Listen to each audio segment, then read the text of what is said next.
और साबिक ईरान ने सफ़ीर बहुत जौहर सलीम साहब ने भी हमें ज्वाइन किया है, उनसे भी गुफ्तगू करेंगे और उसके बाद सिद्रा साहब आपकी जानिब वापस भी आना चाहूँगी। ये कहेगा कि जैसे हम देख रहे हैं कि आज ऑल ऑफ सडन 3 धमाके होते हैं दारुल हुकूमत में ईरान की, और उसके बाद हम ये भी देख रहे हैं कि शहरी आबादी के अंदर ये जौहर साहब धमाके किए जा रहे हैं। सूरत हाल को मजीद किस हद तक बढ़ते हुए देख रहे हैं और ईरान का रिस्पॉन्स आपके मुताबिक क्या होगा? जो मैं चाइना और रशिया के रोल की बात मैंने कहा था बहुत अहम है। तो देखिए उनका रोल ये नहीं है कि वो कोई जंग में शामिल हो जाएंगे किसी तरह से या कोई इस किस्म की कोई इम्कान इस किस्म का हो। वो रोल ये था कि चाइना और रशिया रिसेंट मंथ्स में जो पिछले कुछ महीने गुजरे हैं उसमें ये बहुत सारे जो इशारे में किए हैं ईरान को। अब वो वेपन सिस्टम्स क्या थे, कुछ इशारे ये हैं, कुछ एनालिस्ट ये कह रहे हैं कि वो कुछ मिसाइल्स उन्होंने उनके रिप्लेनिश किए हैं जो खत्म हो गए थे। कुछ ये भी कह रहे हैं कि कोई उनको ज्यादा जदीद मिसाइल्स दे दी हैं। कुछ ये कह रहे हैं कि उनको कोई डिफेंस सिस्टम्स दिए हैं। अच्छा, अब ये अहम है कि उनको क्या मिला है खुसूसन चाइना से और रशिया से भी, लेकिन ज्यादा अहम है कि चाइना से क्या मिला है क्योंकि उनकी इस वक्त डिफेंस टेक्नोलॉजी जो है वो शायद ज्यादा बेहतर है। तो वो जो है देखिए, क्योंकि वो क्यों अहम है, वो इसलिए अहम है कि वो डिटरेंस क्रिएट करता है।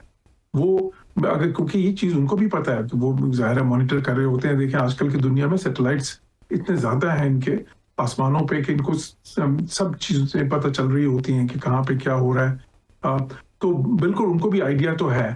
अगर वो वेपन सिस्टम्स ऐसे हैं कि वो डिटरेंस को बहुत ज्यादा क्रिएट करते हैं तो फिर मोहतात रहेंगे इजराइल और अमेरिका।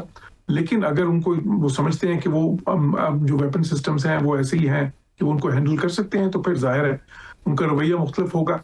आपने ये बात की कि ईरान के पास ऑप्शंस क्या हैं, तो देखें इस वक्त वहां पे जेरल फोर्ड तो है ही ये, और ये सबसे बड़ा उनका एयरक्राफ्ट कैरियर है दुनिया में अमेरिका। मैंने तो ये एयरक्राफ्ट कैरियर विजिट किए हुए हैं, तो उस वक्त मैंने उनके 2 एयरक्राफ्ट कैरियर, क्योंकि वहां पे नेवल बेस है अमेरिका, वो विजिट किए हुए हैं। ये निमिट्स क्लास के एयरक्राफ्ट कैरियर होते हैं। एक एयरक्राफ्ट कैरियर में कोई 80-90 जहाज हो, वो भी जदीद तरीन जहाज दुनिया के इसमें होते हैं। बाकी भी जो इसमें मिसाइल सिस्टम्स और जो फायर पावर होती है एक एयरक्राफ्ट कैरियर की उतनी ज्यादा होती है कि वो अकेला ही लिटरली एक मुल्क से जंग कर सकता है।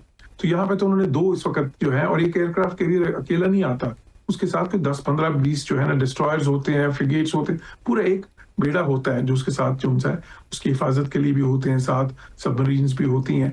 तो वो इस वक्त उन्होंने अपना जो जितने ज्यादा वहां पे उनकी ऑलरेडी 18-19 बेसिस हैं अमेरिका के इस रीजन में। ऑन टॉप ऑफ दैट उन्होंने ये 2 एयरक्राफ्ट कैरियर जो है जेरल फोर्ड और इब्राहिम लिंकन यहाँ पे लेके आए हैं। तो ये सबसे बड़ा इज्तिमा है उनकी फौजों का 91 की जो गल्फ वॉर है उसके बाद, या जब उसके बाद जो वॉर थी, उसके बाद जो भी गल्फ वॉर थी लास्ट, जो इराक पे जब उन्होंने हमला किया था। तो ये तो इसलिए को फायर पावर की तो कमी नहीं है उनके पास। फिर उसके बाद इसराइल की भी अपनी, इसराइल के पास भी एक जदीद तरीन मिलिट्री टेक्नोलॉजीज हैं।